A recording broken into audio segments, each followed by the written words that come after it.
Hello everyone, hope you're doing well. We are having a look at a new plane that is coming into the Japanese tech tree in the next major update for War Thunder. This is the Hawk 209. The Hawk 209 is another iteration of the Hawk. They added a few in the last update, if you remember, to Britain, which that update only came out a month ago maybe? But yeah, they added in the Hawk 200 and also the Hawk 200 RDA. Now Japan is getting access to one in the form of an Indonesian Hawk, which is right here at 10.3 rank 7.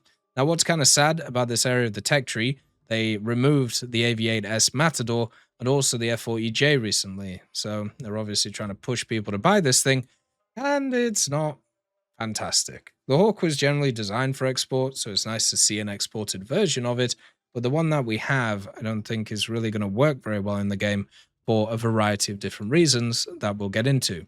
So, number one, the Hawk 209 has access to the Rolls-Royce Turbo Mecha Limited Adour Mark 871.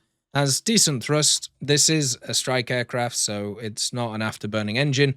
It's not going to be crazy quick. It's going to be more maneuverable than it is quick. But even then, it's going to have its issues. You also have access to an RWR, the Sky Guardian 200, and all of the general CCIPs that you would want if you are using this thing as a CAS aircraft, which is kind of the whole point of it.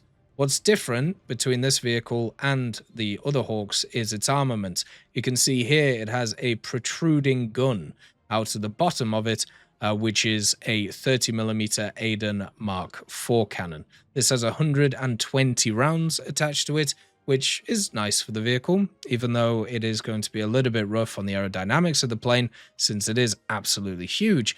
At least you'll be compensated with a bit of firepower. You can also see the general bombs and also missiles that this thing uses, but it is very limited in terms of armament for the 10-3BR. It does have countermeasures though, 60 of them in the back. You can see them right here, and at least while using the Hawk previously, it's actually very easy to countermeasure missiles from it because it doesn't create a lot of heat. So very similar to stuff like the F5, for example, which is also very good at it. So looking at the modifications, this thing's a premium, right? So you get access to all the modifications for free. You have access to a bunch of secondary armaments that you can use. And as I said, it's pretty limited. You have the Mighty Mouses. You have access to some different dumb bombs, which once again the CCIP is going to be very nice for. And then you get the Sea Eagles, which are the anti-ship missiles that they added in the last update. You also have the AGM-65Gs. These are the IR-guided Mavericks, which are very good, by the way, especially for the BR. They're not guaranteed kills, but they're very good for what you want them to do. And then also, as an air-to-air armament, you have on the edges of the wings, you have the AIM-9 P4s. Now, the AIM-9 P4, this is the all-aspect version of the AIM-9 P. And I don't like these missiles. I'm never going to be a fan of these missiles because they have a problem with them. And the problem is that the seeker head does not line up with the motor. What I mean is you can lock onto targets absolutely miles away from you, but you cannot engage them with the missile because it is not quick enough. It does not have enough speed behind it. So it can actually can confuse you. And if you use something like an AIM-9G or an AIM-9H or an AIM-9D, which has a hell of a lot bigger of a booster, it actually feels a lot better on these kind of slower aircraft. This AIM-9 P4 just is a middling missile. It isn't really maneuverable, it doesn't go very fast, and you have to rely on a seeker head, which can easily get countermeasured as well on the missile. And you only get 2 of them, which is a huge problem. You can mix and match if you want with these types of things, but I think generally most people are just going to take the Mavericks and also the missiles. You could technically take the Sea Eagles as well, but the Mavericks are going to be more useful in ground compared to that. Now, let's talk about the elephant in the room of the Hawk 209. Yes, it has some Mavericks. Not enough compared to other vehicles, but it has some. Yes, it has the AIM-9 P4s, which once again are okay. You know what it doesn't have? A lineup. The whole point of this vehicle is to be a CAS vehicle. This is not going to be that useful in air. it is going to be really maneuverable. But at 10.3, you have a lot of missiles coming at you. You have a lot of supersonic jets. You have highly maneuverable vehicles like the F5, like the Drakens that you're going to run into. They're going to run around you and annihilate you. So you're going to use this in ground, right? No, you're not, because you don't have a lineup. The closest lineup to your 10-3 plane is 11-7, with the Type 90, the Type 90B, and the Type 81C. You also have the 12-7s and the 12-0 with the TKX, which you could run it with, but once again, you are just going to get annihilated out of the sky if you do that. If you up-tier your lineup of the Type 24, the Type 16, the Type 93, and the Type 25, you are doing a disservice to that lineup because it's a really good one and also has some CAS options. And you should never, ever up-tier a lineup for CAS, because there will be situations where you won't be able to get into that CAS because of the area that you're in. So this vehicle, in the primary game mode that it's supposed to come in for, does not have a lineup. So where are you going to use it? What is the point? You're going to use it in air with this like weaponry? I don't think you are. Like, there's no way that you use this in air with this type of weaponry. And that's the problem that I have with this vehicle. They have removed, and they also haven't put in the cockpit yet, they have removed two vehicles.